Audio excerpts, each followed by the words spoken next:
¿Qué pasó, amigos? Yo soy Roberto y hoy yo hago enchiladas de carne. And these are gonna be so full of flavor. You are gonna be so happy. You meal prep them every single day this week because we are making beef enchiladas. Oven roasted beef chuck roast cooked until it's tender and just falls apart, stuffed inside a charred corn tortilla, smothered in salsa and cheese and baked in the oven. So if you like seriously tasty meal prepping for the week with lots of sabor, subscribe to my channel. I got new meal preps every Friday morning and I want you to join the Flav City community. In front of me, I have a 2.5 pound piece of beef chuck roast, which is the perfect piece of beef for this recipe because when you cook it low and slow, it falls apart in the oven and gets so juicy and fatty. Plus, it's super economical. I'm gonna reach for some kosher salt and do a liberal dusting on the top side. And then crack over some black pepper. I'm gonna flip this guy over and do some more seasoning.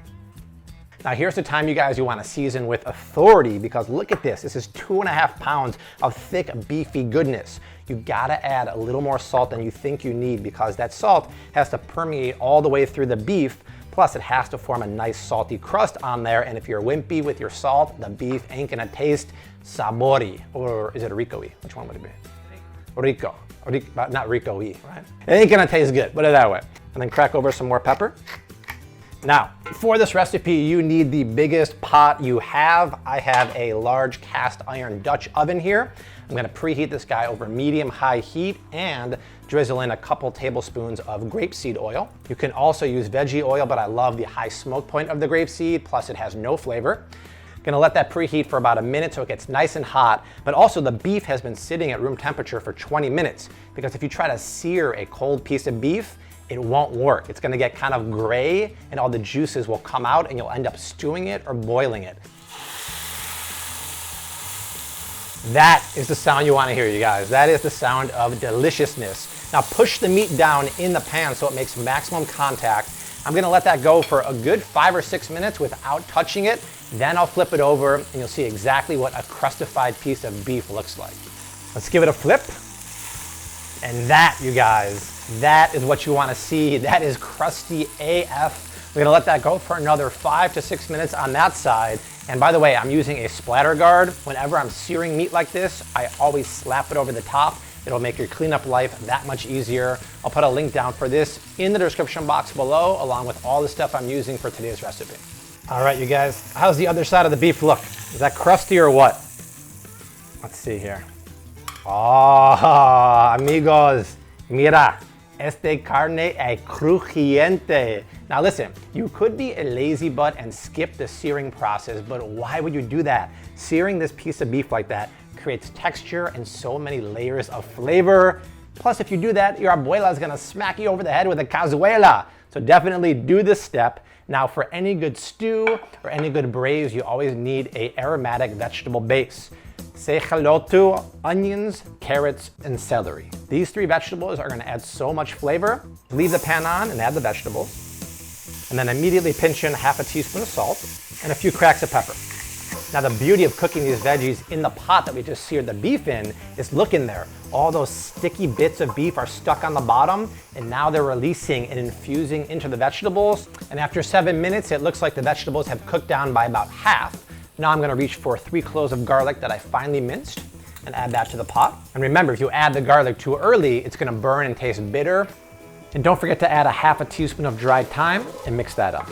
Now I'm gonna reach for a serious flavor booster. I call this a flavor bomb, tomato paste. I'm gonna scoop in a good 3 tablespoons here because the paste is already concentrated tomato flavor, but by cooking it another 2 minutes, you really intensify that tomato flavor even more, and you give it like a depth of flavor when you cook it, and that is gonna add a ton of flavor to the braising liquid for the beef later on.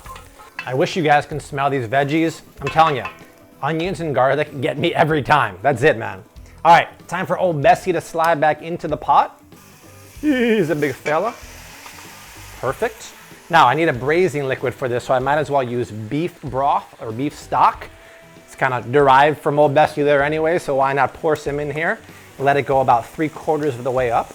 If you don't have beef broth, you could actually use chicken stock or veggie stock or even water in a pinch because there's so much flavor in there. Now, to really drive home these Mexican flavors, I'm gonna reach for 1 stick of cinnamon. Because years ago, abuela told me, mijo, un poquito de canela le hace estupendo. And then finally, I'm gonna grab 3 cloves here. It's gonna add even more flavor and just drop these right into the pot. And trust me, we're not making a chai tea latte or a beef tea latte. That does sound good, but not on this video. Also, I'm preheating the oven to 300 degrees. As soon as this mixture comes to a boil, I'm gonna pop the lid on and then chuck it in the oven for 2.5 to 3 hours. Now, as tempting as it is to take a siesta, you do have my permission, but set a timer for the halfway mark, so maybe like an hour and a half. Check the meat, flip it over so the bottom side cooks evenly, and then let it go another hour to an hour and a half, and then siesta again. Wakey, wakey, amigos. Siesta is over, and get a load what's going on inside here. Oh, that beef is just tender as can be. So total cook time was 2.5 hours, but if you're not sure it's done, there's one very easy test you can do with 2 forks. Just go in and kind of poke and pull the meat. If it comes apart like that, yes, my friends, it is most definitely ready. I'm gonna transfer this to a clean dish so I can shred this like Wolverine. So just keep using those 2 forks and shred all the beef. Try not to have any chunks that are too big, and you know what? It just comes apart so easily. This is unbelievable. Now here's the deal, you guys. If you're trying to cut the fat or the calories on this, you can do this with oven roasted, bone on, skin on chicken thighs. I have a video and a recipe how to roast them and then pull them with a fork just like that. Or if you want to make it even leaner, you could do it with bone on, skin on chicken breast. I'm pretty sure abuela would check for seasoning. You guys, that meat is so tender, so juicy, and you know what? I can get a little bit of that cinnamon and the cloves. That is awesome. Let us finally move on to rolling and getting our enchiladas in the oven. Now, I love corn tortillas, and some people will dip them in hot oil to make them pliable. For me, that's a little too heavy, but what I do to make them pliable and add a little more flavor is get an open flame going here on my burner and just slap this down for about 10 to 20 seconds on each side until it's a little charred. Flip it, let it go another 10 to 20 seconds, and you're done. And when they're done, wrap them in some damp paper towels to keep them moist. Now, the beauty of this recipe is we're gonna broil them in the meal prep containers. So talk about one-stop shopping, there's no extra dirty pans.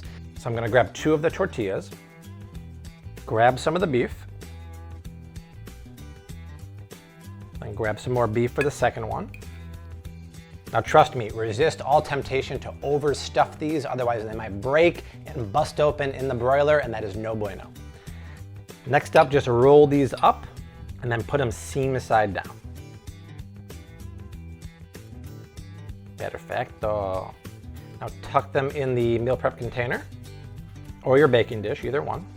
Now, if you had some time and you didn't take a long siesta like me, you could make a homemade salsa or enchilada sauce to put all over these guys. And if you did, I have a recipe for a roasted tomatillo salsa. That is the bomb. I'll put that recipe down below, but sometimes you need a shortcut, yo. And buying a store-bought salsa or enchilada sauce will save you a lot of time. The sauce is gonna keep the enchiladas nice and moist in the oven. And then sprinkle over any cheese you want. I'm using a Mexican shredded blend. Feel free to be as generous with the queso as you want. A little more salsa on the last one, and then a little more cheese. Now, so we used 2.5 pounds of chuck roast in the beginning, and this recipe made exactly 10 enchiladas, which is good for 5 meals throughout the week, or you could feed a family of 5 with this exact recipe. Now, I have the broiler preheating on high. I'm gonna put all my meal prep containers on the sheet tray. Now, every broiler is different, but you do not walk away. You watch this until the cheese is bubbly and golden brown, and then you yank it out. Oh, que pasó? Check this out, amigos. That is the definition of golden brown, bubbly, hot cheese. Oh my goodness. Now, obviously, storage is really easy. You just pop these guys in the fridge or freezer and reheat when ready. Now, when you do serve these, for me, it's all about the toppings to really make it next level. So what I have here is some pickled red onions. I made this by dicing half a red onion and then squeezing over the juice of 1 lime. What that does is twofold. Number one, it pickles the red onion so you add some acid to the party, and it takes away that raw edge from the onion. Really nice. So let's sprinkle over some of these. For a little bit of spice, some thinly sliced red chilies. And then any fresh herb like green onions will do the trick. I gotta dig into this bad boy. Ooh. Dios mío, abuela. That is some good eating. The cheese is melty and gooey. The corn is kind of charred, which I love. But that meat has so much flavor and it's so juicy. Abuelo, tío, tía, abuela, everyone's gonna be happy. It's gonna be a gran fiesta when you make this. The recipe is down below in the description box, along with the macros, storage, and reheating instructions. I hook you up with everything. When you do make this, tag me on social media so I can see your awesome creation. I got 2 more recipes going below me right now. Check those out, subscribe to my channel, and I'll see you next week. Until then, hashtag keep on cooking. Later.